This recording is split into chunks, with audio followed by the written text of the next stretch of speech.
I'm Alex Ferris. My stage name is Coldpizza. I'm a recording artist and record producer and mixing engineer. My name is Jack St. Jean. I'm a music technology major here at UNCA. I've scored a few films, a few short films. I've been the mix engineer on a few projects for my friends. I've been the recording engineer for a few projects of my friends.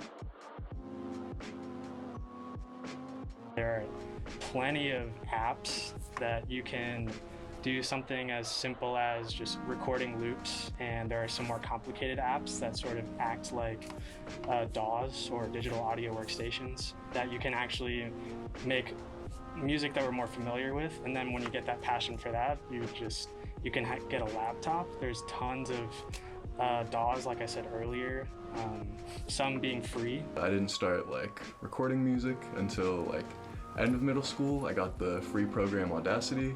And then around 9th grade, I had a 2-in, 2-out interface, and it came with a copy of Ableton, but I also bought a MIDI controller that came with a copy of Ableton, so I was able to give that to my friend, and most of my friends got on Ableton through just sharing codes like that.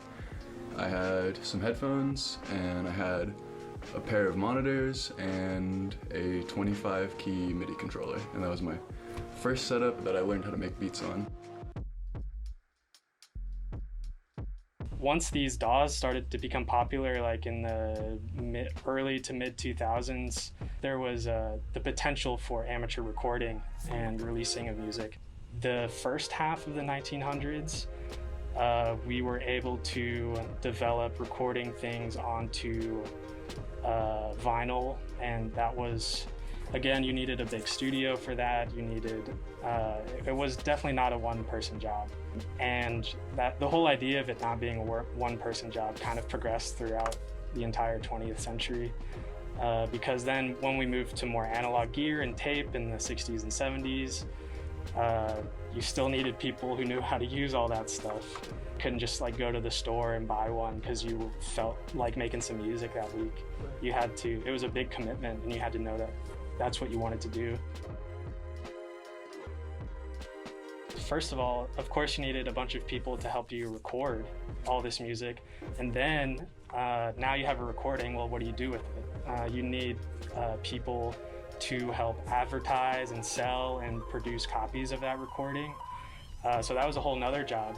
Pre-internet DIY distribution was revolving a lot around making physical copies of music and just handing them out to people. But actually getting people to listen to them was a whole nother deal. It was, kind of limited to just friends and family, if that. And now you can still do that, but on the internet, and it's way easier and way more people get to see it, and a lot more could happen. There's a lot of crazy opportunities out there. They just gotta be grabbed. Well, Steve Lacy's a big one. He produced his first album, EP, just on his phone on GarageBand. And then some people who hit it big on sites like YouTube. There's obviously Justin Bieber.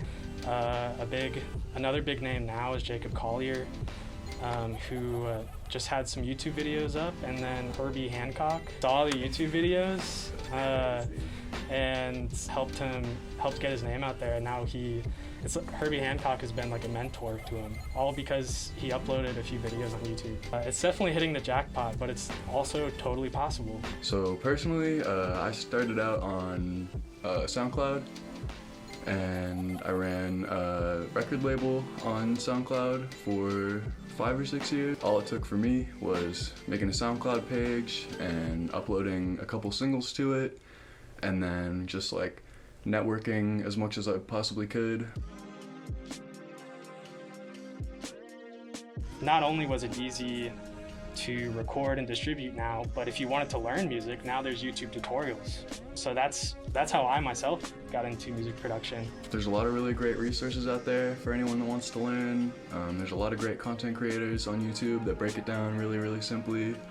I learned a lot about synthesis from Cuckoo, and I learned a lot about sound design from Andrew Huang, and the list goes on. There's so many, and beyond YouTube, there's some amazing subreddits where people are sharing information, and anyone that has the internet has the power to learn how to make music.